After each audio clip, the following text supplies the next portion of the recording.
They strive for a happy family, healthy children, and peace in the world. People are similar everywhere you go. If you respect them and understand their culture, they will respect you back. Hello, dear readers.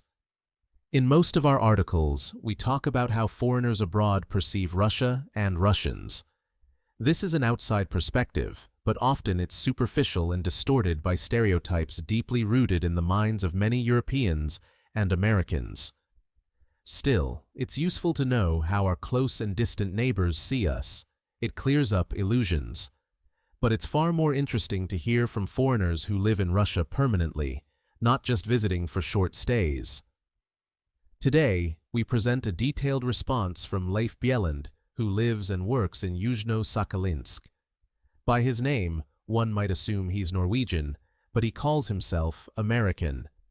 He moved to Sakhalin from Alaska. His work is likely related to oil and gas projects on the shelves of the Sea of Japan and the Sea of Okhotsk. He may work directly for extraction companies or in related fields like logistics, which he lists as his primary area of interest. Leif arrived in Russia in the early 2000s, when these projects were just beginning to develop in the Far East. On the international platform Quora.com, he responded to a rather provocative question: can an American live peacefully in Russia? Here's our translation of his reply. I've been living in Russia for almost 16 years, so I believe I'm qualified to answer this question. I feel happy because I've had the opportunity to work here. I interact with locals both at work and in my personal life.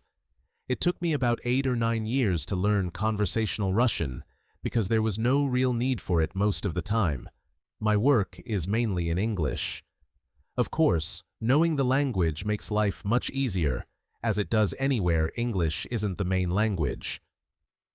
From my experience, only a very small percentage of people openly disrespect foreigners, even today, despite sanctions and pressure from Western media. If you're in a nightclub at 4 a.m., where expats rarely go, a drunk young man might throw a verbal challenge your way. Once or twice a year, I hear indirect sarcastic comments, which I ignore and attribute to character flaws. These cases are exceptions, not the rule. Every city has places where certain people aren't welcome, even locals from other parts of town. Russians ski, fish, ride bikes, play football, study at universities, grow vegetables, watch movies, and work hard to make a living. They want a happy family, healthy children, and peace on earth. People are the same in most places. If you respect them and their culture, they'll respect you. I feel no more tense in Russia than in Europe or Asia. Conclusion: stay away from politics. I guess half of American husbands and wives can't agree on political issues, even though they watch the same news. The media everywhere tells the story that a few rich and powerful people want the population to hear. The population takes what it wants from it. I'm not a diplomat or a citizen, so my opinion doesn't count here. I don't take sides if asked. Foreigners here are guests of the country. The government gave me a visa, not a passport. I wouldn't be here without my job. I'd be somewhere in the tropics, not too far from the beach.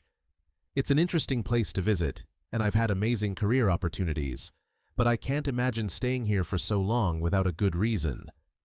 I still miss some things from home. I'd rather be an American who doesn't speak Russian visiting Russia than a Russian visiting America without knowing English.